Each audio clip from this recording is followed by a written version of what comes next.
大口径重狙只能轰不能瞄，在多数人的认知里 ,12.7 毫米重狙主打毁伤碾压，能干翻装甲，拆毁工事，却注定做不了精细的定点射击。海外知名的巴雷特就是最好的例子，常年被当作反器材炮用来破拆设备，没人指望它精准狙杀。但最近央视实测的国产 QBU201 直接颠覆了固有认知，硬生生打破了大狙威力精度2选1的魔咒，让暴力火力和精尖级精准射击完美兼容。大家好，欢迎来到星球热点，国家大事从不缺席，舆论场中抽丝剥茧，聚焦独家中国资讯，点赞订阅加小铃铛，带你用不一样的视角读懂中国故事。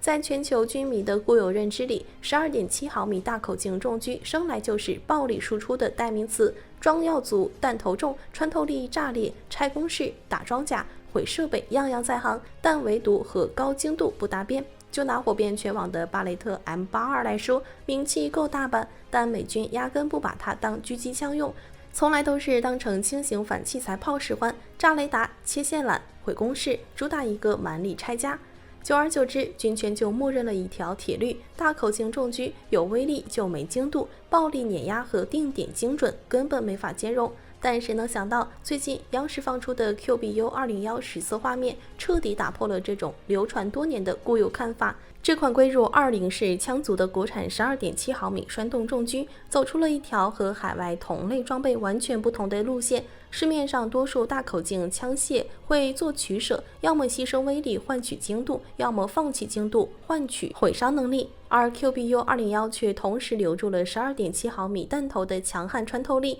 还把1000米距离的定点射击精度打磨到全新层次，重新划定了大口径狙击武器的性能边界。这场官方测试没有堆砌专业靶具与复杂仪器，场地布局简单直白，工作人员只取了一把匕首垂直固定在粗石树墩上，站在100米开外的射击位置观察，整把匕首能用来承接子弹的只有薄薄一道刀刃，有效命中区域十分狭窄，弹道出现分毫偏移，子弹都会彻底脱靶。测试的难度肉眼就能感受出来，而现场射手没有丝毫慌张，他架稳枪身，调试好高倍率瞄准镜，整套瞄准扣扳机的动作流畅连贯，一声枪响过后，子弹正中刀刃中间位置，坚硬的金属刃身当场断裂。而且除了出色的射击精度之外， QBU201 还保留了 12.7 毫米弹药与生俱来的强劲动能。此次测试现场还挂了4块冷扎钢板，厚度从1毫米到15毫米，梯度递增，而且都是简单悬挂，没有任何加固。就这随便一挂的简陋配置， QBU201 一枪直接全部贯穿。测试视频中可以看到，第2块钢板被弹头动能掀得原地疯狂转圈，第3块更夸张，直接被打飞出去老远，每一块钢板上的弹孔都规整清晰。这弹头储能有多恐怖，肉眼就能看明白。值得一提的是，很多人分不清 QBU201 和 QBU10， 毕竟两枪口径一样，都是 12.7 毫米重狙，但说实话，他俩的打法和定位完全是2个赛道，根本不存在谁替代谁。QBU10是半自动款式，主打火力倾泻，适合快速拆工式，炸轻装甲，主打覆盖式打击，对精度没那么苛刻。而 QBU201 主动舍弃了高射速，改用栓动结构，说白了就是为了精度极致让步。半自动枪械的活塞，机枪往复运动会产生细碎震动，远距离射击很容易扩散弹道。栓动结构就干净多了，每一次击发都是独立纯粹的机械动作，干扰降到最低，弹道稳定性直接拉满。这份优化换来的实力有多顶？ QBU201 能稳定做到1MOA 的高精度散布，1500米极限有效射程内，弹头依旧能保持超音速飞行。就这远距离精度，在全球同级别大狙里妥妥的第一梯队水准。它的细节设计全是为稳准狠服务，枪口的微型双视制退气搭配枪托内置液压缓冲结构，能抵消近70%的后坐力。后座冲击大幅降低，射手打完一枪不用反复调整姿势，连续射击的稳定性直接拉满。而且这把枪特别懂单兵作战的需求，完全不笨重，空枪仅11.4公斤，枪长1.5米左右，还带可拆叠枪托，单兵野外机动毫无压力。就算配齐瞄准镜、两脚架和满弹匣，全重也就17公斤左右，单兵长途携带完全扛得住。更离谱的是它的环境适应能力，堪称全天候作战神器。零下40度的极寒高原，零上50度的酷热荒漠，不管环境多恶劣，它都能稳定输出，不掉链子。最贴心的是瞄准镜的智能加热除雾功能，高原山区昼夜温差极大，普通瞄具很容易起雾遮挡视线，导致瞄准中断，错失战机。而 QBU201 直接从根源解决问题，野外连续作战的可靠性拉满。这时候肯定有人问，想要大口径火力，直接用 QGC-88车载重机枪不就行了？为什么非要费劲研发 QBU201？只能说两者压根不是一种打法。QGC-88重机枪重17.9公斤，射速每分钟80至120发，支持360度全域射击，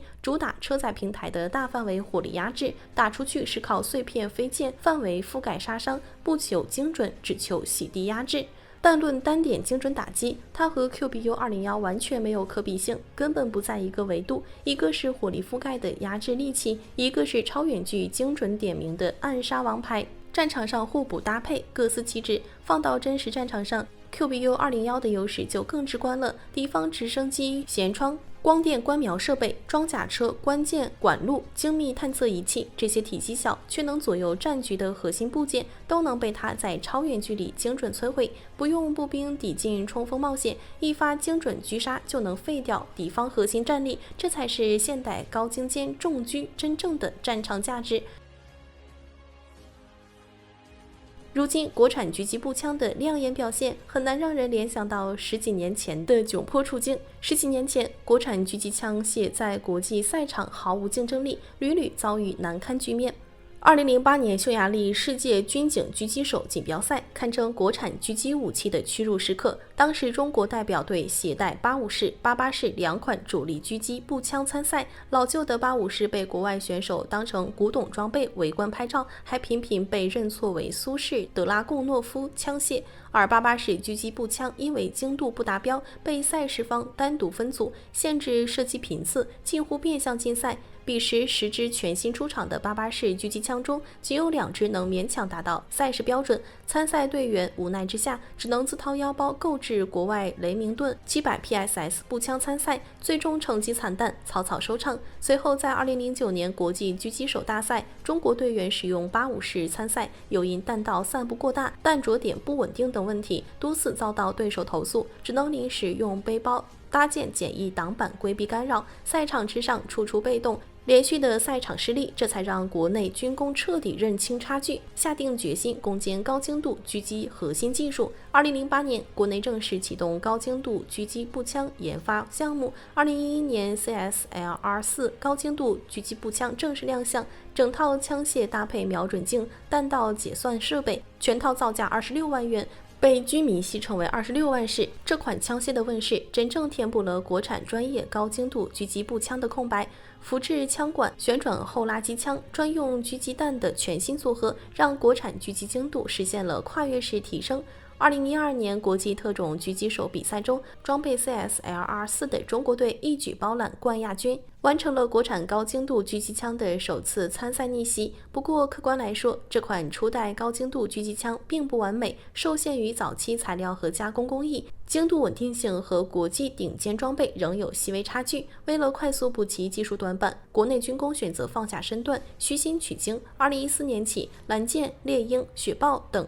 精锐特战单位陆续引进俄罗斯 T5000 狙击步枪。2019年批量采购，单价高达68万元，远超当时的 CSLR-4。这笔高昂的采购费用更像是一笔宝贵的技术学费。俄制 T5000 凭借真空熔炼枪管、微米级精密加工工艺、极小的机械闭锁间隙，精度可稳定控制在 0.5 MOA 以内。通过对标学习这款枪械，国内军工彻底摸清了高端狙击枪的材料工艺、精密加工和设计理念短板，为20式狙击枪的研发积累了关键技术经验。多年的技术沉淀和经验积累，最终催生出20式狙击枪3剑客，彻底改写了国产狙击武器的落后格局。目前，除了主打超远距反器材、精准打击的 QBU201、8.6毫米 QBU202 狙击步枪补齐了7.62毫米至12.7毫米的火力空白，其外贸版在2025年青铜峡超远距测试中创下3017米5发5中，平均0.6 MOA 的全球同口径纪录。7.62毫米 QBU203 狙击步枪完成全面轻量化升级，适配1000米内近距离精准狙杀，3款不同口径的狙击枪全覆盖1000至3000米射程，构筑起了国产枪械史上最完善的狙击作战体系。从2008年赛场被嘲讽、被限制参赛，到如今 QBU201 100米断刃、1000米定点的极致精度，再到3017米超远距世界纪录，17年的深耕细作，国产狙击步枪走完了国内近半个世纪的发展路程，曾经的技术短板和赛场屈辱，终于在此刻迎来了彻底翻盘。好了，今天的内容到这里就结束了。如果你喜欢小编的影片，还请大家多多点赞转发，让更多的人一起见证中国进步。关注我的频道，这样既能回顾往期视频，又不会错过之后的精彩内容。那我们下期节目不见不散。